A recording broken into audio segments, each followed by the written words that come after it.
살펴보고 있는데, 민수기의 내용은 하나님께서 이스라엘 백성을 애굽에서 구원한 다음에 광야 생활을 그때 실생활을 그대로 잡아놓은 거예요. 그래서 오늘 이 민수기를 보면서 우리들도 구원받은 백성이 아니겠습니까? 그래서 이 땅의 삶을 우리 광야 인생을 살아가고 있어요. 그래서 광야 인생을 살아가는 삶의 우리의 모습이 어떤 모습일까? 그거를 이스라엘 백성들을 통해서 우리가 발견하고, 또 이스라엘 백성의 전체를 밟지 아니하고 정말 올바른 그런 믿음을 가지고 이 광야 생활을 살아가는 삶, 그것이 바로 또 우리의 삶이 될 수가 있습니다. 오늘 우리는 이스라엘 백성들은 이 앞에 배경을 우리가 지난번에 살펴봤듯이 24장 말씀에서는 이스라엘 백성은 어떤 백성이냐? 애굽에서 구원받은 백성이에요. 그리고 구원받은 백성일 뿐이라 어떤 백성이냐? 하나님 앞에 복받은 백성이에요. 정말 놀랍지 않습니까? 구원받은 백성, 복받은 백성이에요. 그래서 이제 모압 왕 발락이 그 이스라엘 백성들이 자기 옆으로 지나가는 걸 보면서 못마땅해서 저주하라 그럽니다. 발람이라고 하는 선지자를 불러서 저 이스라엘 백성 좀 저주하라, 그렇게 말하는 거예요. 질투가 나고 시기가 나고 누가 잘 되는 거 보면 배가 아프잖아요. 저주하라는 거예요. 그런데 저주하려고 하는데 저주의 말이 나오지 않는 거예요. 하나님께서 말씀했습니다. 이 백성은 내가 복을 준 백성이다. 그러니 너는 저주하지 말고 축복하라, 그렇게 말하는 거예요. 그러니까 저주하라고 뇌물을 주고 저주하라고 뭐 돈을 갖다 주고 막 별의 유혹을 해도 저주하려면 저주가 안 나오고 축복이 나오는 거예요. 그래서 이스라엘 백성들은 어떤 백성이냐? 축복의 백성이에요. 저주하려고 해도 저주를 받지 않는 백성이에요. 우리는 누가 저주하려면 두렵잖아요. 저주하면 내가 저주받지 않을까 두렵잖아요.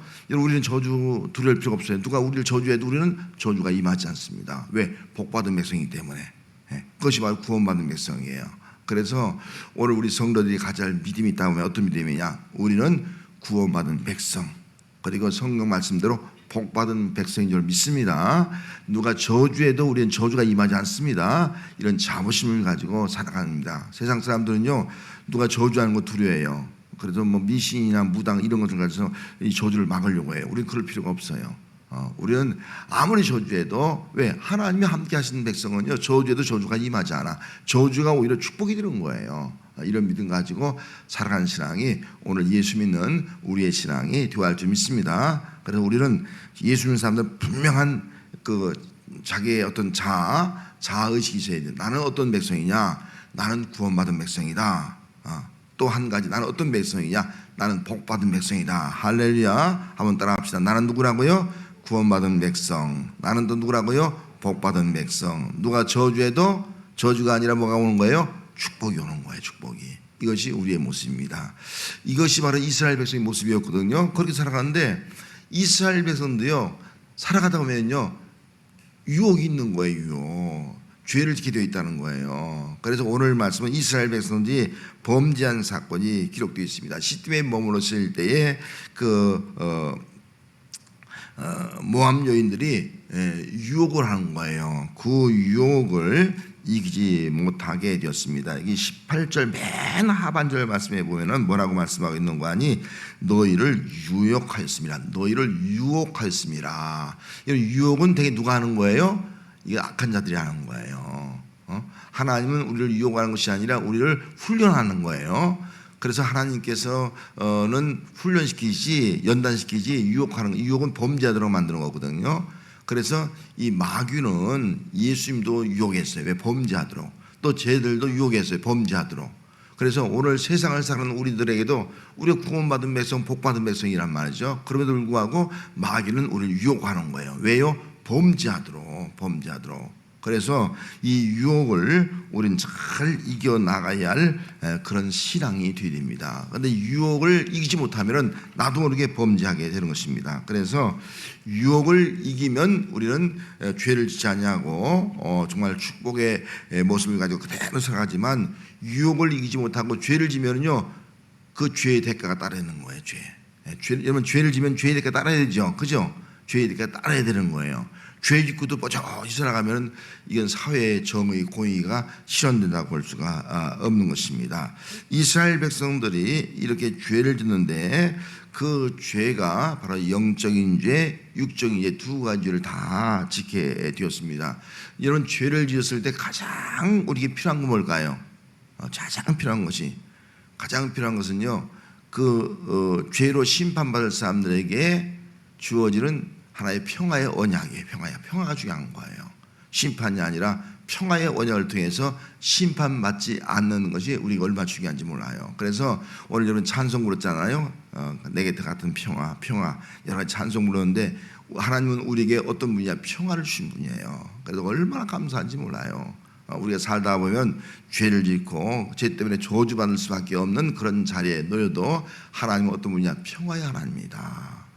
내 평화의 언약을 너에게 준다, 그렇게 말씀을 하고 있습니다. 자, 오늘 말씀을 한번 구체적으로 한번 살펴보면서 오늘 본문을 찾아보도록 하겠습니다. 자, 왜 하나님께서 지금 이스라엘 백성들에게 평화의 언약을 주겠다 그렇게 말씀하신 이유가 무엇이냐? 여기 12절 말씀에 그러므로 말하라, 내가 그에게 뭘 준다고요? 내 평화의 언약을 주겠다. 내 평화의 언약을 주겠다. 그렇게 말씀하신 이유가 뭡니까? 왜 하나님께서 그 복받은 백성들에게 다시 평화의 언약을 준다고 말씀하신 이유가 뭐예요? 그 이스라엘 백성들이 범죄했기 때문이에요. 그 범죄가 바로 25장 1절 말씀부터 또 2절 말씀까지 기록되어 있어요. 자, 시딤에 머물렀을 때 모압 여자들이 와서 유혹하는 거예요. 음행하기 시작하는 거예요. 그래서 2절 말씀에 뭐라 했어요? 그 여자들이 자기 신들에게 제사할 때에 이스라엘 백성을 청함해. 백성이 먹고 그들의 신들에게 절함으로, 그렇게 말씀했어요. 절함으로. 그래서 하나님이 진노했다. 3절 말씀 기록되어 있어요. 여기 그러면은 이 모압 여인들이 유혹했거든요. 유혹해서 우리가 지금 제사 드리고 있으니까, 우상 앞에 바알부아에게 제사 드리고 있으니까 좀 와서 함께 좋은 시간 보내자 해서 그걸 거절하지 못한 거예요. 거절을 못하고 우리는 죄에 대해서는 거절할 줄 알아야 돼요. 죄에 대해서는 거절하지 못하니까 그만 죄 가운데 빠진 거예요. 그래서 여기 그들의 신에게 전함으로, 이 전한다는 말은 무슨 말이냐면 경배한다는 말이에요. 아니, 이방신에게 예배드리는 거예요. 이방신에게, 우상에게 예배드리는 거예요. 그걸 거절하지 못하고 참석하다 보니까, 가지 말할 자리에 가다 보니까 거기서 우상 숭배에게 절을 하게 되더라. 그렇게 말씀해 주고 있습니다. 절을 할 때에 그 절을 한다는 것은 우상을 숭배한다는 말이거든요. 우상을 경배한다는 거예요. 하나님 앞에만 예배드릴 백성이에요. 그들은 구원받을 때 어떻게 구원받았습니까? 하나님께만 예배하라. 그렇게 구원받았잖아요. 근데 하나님께만 예배했는데 한번 금송아지 사건을 통해서 우상을 섬겼잖아요. 이번에 또 그 한 번 경험이 있음에도 불구하고 또 이 모압 여인들의 그 유혹을 따라서 넘어가서 이방신에게, 우상에게 예배하는 그런 일이 벌어지게 되었습니다. 그래서 이스라엘 백성들이 그 죄로 인해서 크게 두 가지 죄를 지고 있어요. 하나는 육체적인 죄, 모압 여인들과 음행하는 그런 죄. 그리고 하나는 영적인 죄, 영적으로 이제 음행하는 죄. 이 두 가지 죄를 지은 것을 볼 수가 있습니다. 죄를 지었을 때 하나님의 진노가 임한 거예요. 여기 3절 말씀에 뭐라 했어요? 이스라엘에게 진노하시니라. 하나님이 진노하셔서 이렇게 말씀했어요. 좀 끔찍한 말씀이지만 4절 5절 말씀에 백성의 수령들 잡아서 태양을 위하여 여호와 앞에 목마려 달라. 그리하면 여호와의 진노가 이스라엘에 떠날 것이다. 수령 두목들을 목마려 달라는 거예요. 끔찍한 말 아니겠습니까? 그럼 진노가 떠날 것이다. 그리고 5절 말씀에 보면은 또 그런 말씀을 하고 있습니다. 이 바알볼 우상에게 숭배한 사람들을 죽이라는 거예요. 이거 얼마나 끔찍한 말씀이에요. 하나님의 진노가 무섭게 선포되는 거예요. 무섭게 선포되니까 너무나 놀라운 거예요, 이스라엘 백성들이. 그래서 너무 놀래서 그 이스라엘 백성들이 그 말씀을 들은 반응이 어떤 반응이었냐? 여러분 같으면 그런 말 때 어떻게 하겠습니까? 괜찮아, 뭐 그 정도야. 그러겠어요? 그럼 어떻게 하겠어요? 통고가지 통고. 그래서 이스라엘 백성이 울었어요. 자, 오늘 말씀에 보면 어떻게 울었냐면은 여기 6절 말씀에 가서 보면은, 자, 6절 말씀에 읽습니다. 앞부분만. 이스라엘 자손의 온 회중이 회막문에서 울 때에, 그 말을 듣고요, 하나님이 진노해서 하신 말씀을 듣고 너무 놀란 거예요. 그래서 거기서 울었어요.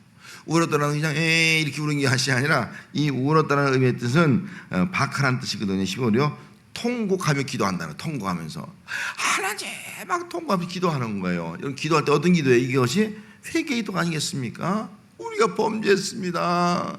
우리가 육적으로 타락했습니다. 우리가 영적으로 타락했습니다. 하나님 범죄했습니다. 막 회개 기도하는 거예요. 여러분, 하나님은 평화의 하나님이에요. 그래서 반드시 회개하면요, 그 평화가 이루어지는 거예요. 근데 회개하지 않으면요, 하나님의 축복과 평화가 아니라 진노가 머무르게 되는 거예요. 그래서 우리가 어떤 죄를 졌을 때 우리는 어떤 진노가 임한다고 하는 경고의 말씀이 내게 들린다고 하면 우리는 빨리 울어야 돼. 운다는 말은 통곡하면서 회개해야 돼. 통곡하면서 하나님 기도하는 거예요. 기도밖에 없는 거예요, 용서받는 길은. 그래서 자기의 죄를 잡아가면서 하나님 앞에 통곡을 하면서 회개하게 되었습니다. 자, 그런데 참으로 그런 가운데서도 이상한 일이 일어났어요. 자, 이 6절 말씀해 보니까 다시 이스라엘 자손의 온 회중이 회막문에서 울 때 어떻게 했어요? 이스라엘 자손의 한 사람이 모세와 온 회중의 눈앞에서 미디안의 한 여인을 데리고 그의 형제에게로 온 거야. 미디안을 데리고 눈앞에 오는 거예요. 자, 온 다음에 어떻게 했습니까? 온 다음에 여기 보니까 여기 데리고 와서 이제 8절 말씀에 보면은 그 이스라엘 남자를 따라 그의 막사에 들어가서 여기 두 사람을 죽이는 그런 장면이 기록되지 않습니까? 정말 괴기한 장면이라는 거예요. 백성들은 막 회개하고 있는데, 이스라엘 중에 한 사람이, 한 남자가 미디안 여인을 데리고 오는 거예요. 자기 막사에 들어가는 거예요. 이게 무슨 일입니까?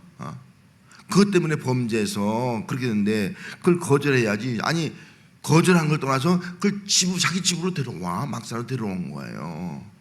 거기서 이 음행을 하는 그런 일을 하고 있는 것을 볼 수 있습니다. 정말 기가 막힌 거예요. 백성들은 회개하는데 회개할 줄 모르고 떳떳이 얼마나 뻔뻔해요. 얼마나 낯이 두꺼워요.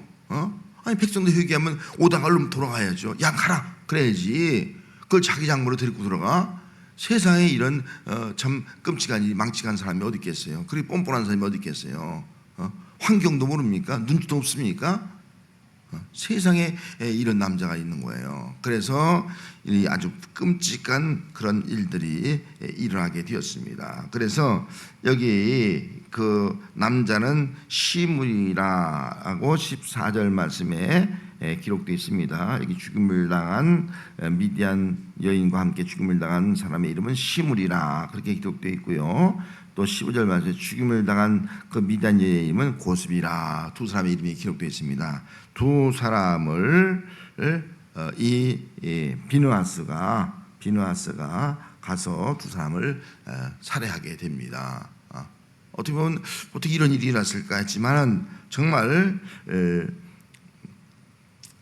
이 일을 하나님의 진노를 머물게 하기 위해서 그렇게 심판한 거예요. 자, 우리가 주목할 단어가 있어요. 8절 말씀에.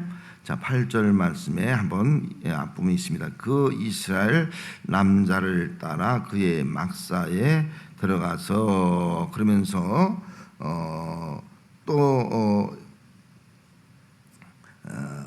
따라가서 그렇게 말씀하고 있지 않습니까? 들어가서 이렇게 쭉 기록한 것을 볼 수가 있고요. 특별히 또 여기 이게 7절 말씀에 제사장 아론의 손자 엘레아살의 아들 비느하스가 보고 회중 가운데에서 일어나서 손에 창을 들고 들어갔거든요. 이게 일어났단 말에 우리가 주목해야 돼요. 일어났다. 앉아 있다가 일어날 때 어떻게 일어났느냐? 그냥 벌떡 일어났겠죠. 물론 일어났는데 그 마음 상태를 의미해요. 마음 상태가 어떤 상태였냐? 그러니 일어났다는 그 단어의 그 의미의 뜻은 여기 보니까 일어났다. 굼. 히브리 굼이란 말을 쓰거든요. 우리가 신약에 보면 달리다 굼, 일어나 걸어라 그런 말 있잖아요. 굼이란 단어를 썼습니다. 근데 이 굼이란 말은요, 자리를 박치고 일어나는데 그 마음 상태가 어떠냐? 불타는 의분, 의지. 막 불을 보고 막 견딜 수 없는 거예요. 불을 보고 다른 사람은 그냥 참고 그냥 아이고 저거 어떡하지? 막 이러는데 막 불이가 막 보고 막 의분이 막 끌어오는 거예요. 가만히 있을 수가 없는 거예요. 다른 사람도 가만히 있는데 이 막 의분이 끌어오니까 가서 자기가 심판해버리고 하는 거예요. 사실은 심판을 하는 게 맞게 일이거든요. 누가 누구를 심판할 수 있겠습니까? 그런데 자기가 심판하고 살해하고 만 거예요. 그래서 이로 인해서 두 가지 일이 일어나게 됩니다. 한 가지는 첫째는 이로 인해서 그 배교 우상을 섬기는 일이 끊어지게 됩니다. 다 끊어지겠다 하는 것을 여기서 보고 있어요. 배교에 빠지지 않도록 음행을 다 끊는 역사가 나타났어요. 끊는 역사가 나타났고요. 또 한 가지는 연병이 일어나는데 그 연병으로 죽은 자가 9절 말씀에 몇 명이라고요? 24,000명이에요. 연병이 그치게 되었어요. 두 가지가 그치게 된 거예요. 이 사건으로 하나님의 진노가 그쳐진 거예요. 두 가지. 배교가 그치고 음행하는 사건들이 그 죄를 지는 것들이 그치고 또 죄를 지지 않고요. 죄가 그치고 그다음에 그로 인해서 주어진 진노의 이 연병이 그치게 되었어요. 두 가지가 그치게 되었다 하는 것입니다. 그렇기 때문에 정말 우리가 정말 범죄했을 때는 정말 회개해야 되는 거야. 정말 하나님께 회개하는 게 중요하지. 회개할 줄 모르고 뻔뻔하게 더 큰 죄를 짓고 있는 그런 사람이 있다고 하면은 그 사람 때문에 다른 사람들까지도 더 큰 피해를 입고 한 공동체가 오히려 진노 가운데 머무르는 그런 죄가 그런 일들이 일어날 수가 있다 하는 사실을 우리가 알아야 됩니다. 자, 그러면은 이로 인해서 이스라엘 백성들이 탄식하고 또 통곡하면서도 또 비누아스 제사장입니다. 비누아스가 제사장을 통해서 이렇게 죄악을 끊어버렸습니다.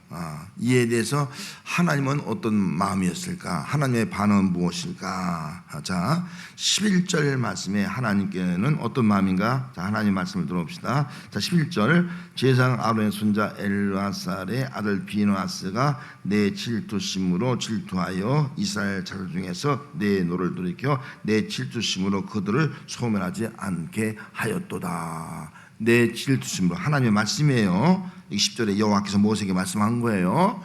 지금 비누아스가 누구의 질투심? 내 질투심, 하나님의 질투심으로 질투해서 그들을 하나님의 진노에서 소멸하지 않도록 했다는 거예요. 하나님은 어떤 하나님이에요?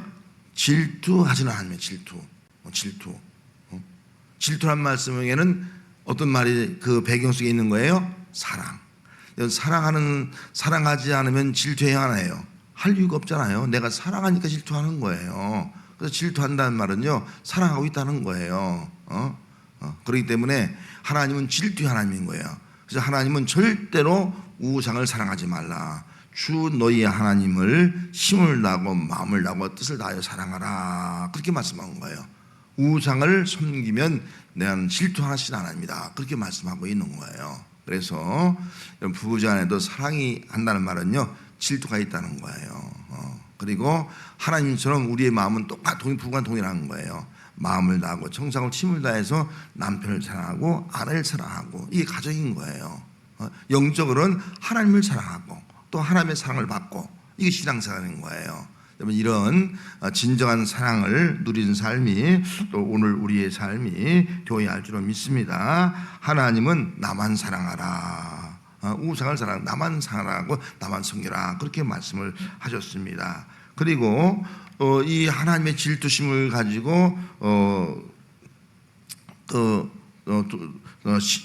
사람을 이제 이렇게 심판으로 말미암아 그것이 하나님 앞에는 아까 뭐랬어요? 하나님의 진노를 이스라엘 백성들의 소멸을 그치게 하는 거예요. 하나님이 심판하면 다 그들이 멸망나거든요. 그 소멸을 그치게 만났다는 거예요. 그치게 만났다. 그러면 그치게 만났다는 것은 다르게 말하면 어떤 역할을 한 거예요? 중보자적 역할을 한 거예요. 중보자적 역할.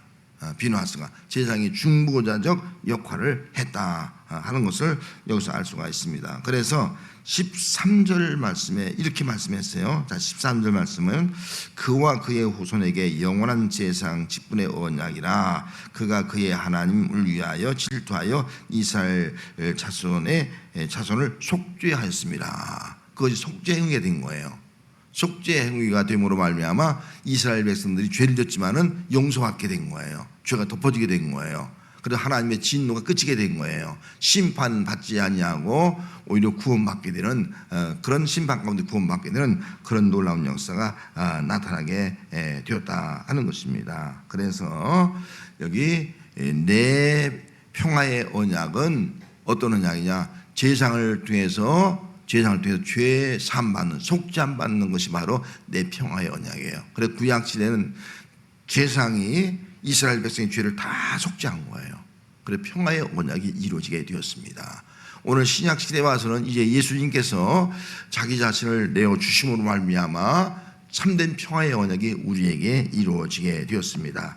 고린도전서 14장 33절에 보면은 하나님은 무질서의 하나님이 아니시 오직 화평의 하나님이시라. 하나님 어떤 하나님이라고요? 화평의 하나님이에요. 화평의 하나님은 우리 모든 인간들이 다 화평하게 살기 원해요. 평화롭게 살기 원하는 거예요.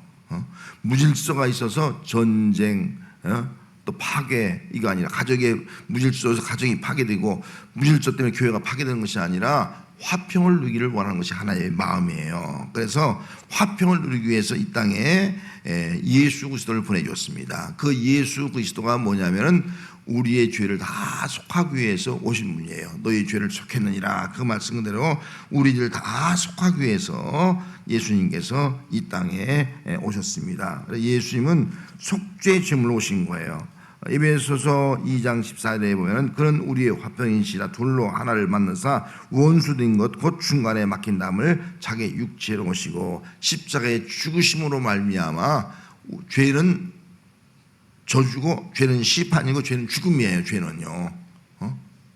우리는 죄직 가운데 그냥 머물러 있으면요, 우리는 죄 때문에 심판이고 저주고 죽는 거예요. 그래서 아까 이스라엘 백성들이 그런 일들이 일어난 거예요. 그래서 비누하스를 통해서 심판하고 속죄가 되어서 화평의 언약을 맺게 된 거예요. 그래서 예수님은 우리에게 정말 이런 죄 때문에 심판, 저주, 멸망받을 사람을 위해서 예수님이 십자가에 자기가 대신 죽은 거예요. 대신 죽었다. 이것이 바로 속죄인 거예요. 여러분, 이 세상에 누가 대신 죽을 수 있겠어요? 예수님이 우리를 위해 대신 죽으신 것은요, 이건 있을 수 없는 사건이에요. 하나님의 아들 예수님이 나를 위해 대신 죽으심으로 말미암아 우리의 저주를 다 담당하시고 또 우리의 심판과 멸망 가운데 다 우리를 건져주시는 그런 놀라운 역사가 나타나게 되었습니다. 여기 예수님은 우리의 화평이시니라. 이 화평이라는 말은 정말 중요한 단어예요. 예수님이 십자가에 죽으심으로 화평이 이뤘다는 말은요, 다시 하나가 되었다는 거예요. 화평은 하나님과 다시 하나가 되다, 그런 뜻이에요. 이게 화평인 거예요. 부부가 싸웠는데 다시 부부가 하나가 되다, 이게 화평인 거예요. 예수님이 죽으심으로 말미암아 우리의 죄를 다 사하시고 다시 하나님과 하나가 되다. 하나님과 화평을 이루게 되다. 이게 되었다. 그래서 화평을 이뤘으니까 저주가 떠나고 하나님 앞에 구원받은 자, 또 복받은 자로 살아가는 귀한 은혜가 예수님을 통해서 우리에게 주어지게 되었습니다. 그래서 로마서 5장 1절 말씀에 그러므로 우리가 믿음으로 의롭다 하심을 받았으니 우리 주 예수 그리스도로 말미암아 하나님과 화평을 누리자. 예수 그리스도로 말미암아 화평을 누리자. 참된 화평은요, 예수로 말미암아 우리에게 주어지는 거예요. 십자가에 우리를 대속하게 주신 예수로 말미암아 하나님과 우리 사이에 화평이 이루어지는 거예요. 그 화평이 이루어질 때는요, 그 다음에 인간과 인간 사이에 화평이 이루어지는 거예요. 여러분, 예수 그리스도 없이 우리가 아무리 화평을 해도요, 이 땅에는 화평이 존재할 수 없어요. 끊임없이 전쟁이에요. 끊임없이 다툼인 거예요. 예수 그리스도를 통해서 하나님과 화평이 이루어질 때 이 땅에 진정한 화평이 이루어지는 거예요. 우리 가정에, 우리 교회에, 내 마음에 화평이 이루어지게 되어 있는 것입니다. 그렇기 때문에 오늘 우리가 광야 인생을 살아가면서 우리는 구원받은 백성이에요. 또 복을 받은 백성이에요. 복을 받을 때지만 우리가 죄를 지을 수 있어요. 이런 죄를 졌을 때에 죄 가운데 이제 머물러 있으면 안 돼요. 빨리 우리는 울어야 돼요. 다시 말해서 눈물을 흘리면서 통과하면서 회개해야 돼요. 회개해야 돼요. 그 다음에 우리는 또 한 가지 예수 그리스도의 보혈을 의지해야 돼요. 회개하고 예수님께서 나를 위해 십자가에 주셨구나, 화목제물을 주셨구나, 이걸 기억하면서 하나님의 평화의 언약을 꽉 붙잡을 때에 예수 그리스도로 말미암아 죽음이 떠나고 멸망이 떠나고 저주가 떠나고 또 하나님의 구원받은 복받은 백성으로서 하나님과 화평을 누리고 또 가족에서 성도 안에 또 교회에서 이웃과 안에 화평을 누리는 삶을 살아가는 놀라운 은혜가 우리 모든 성도의 삶이 되어야 할 줄로 믿습니다.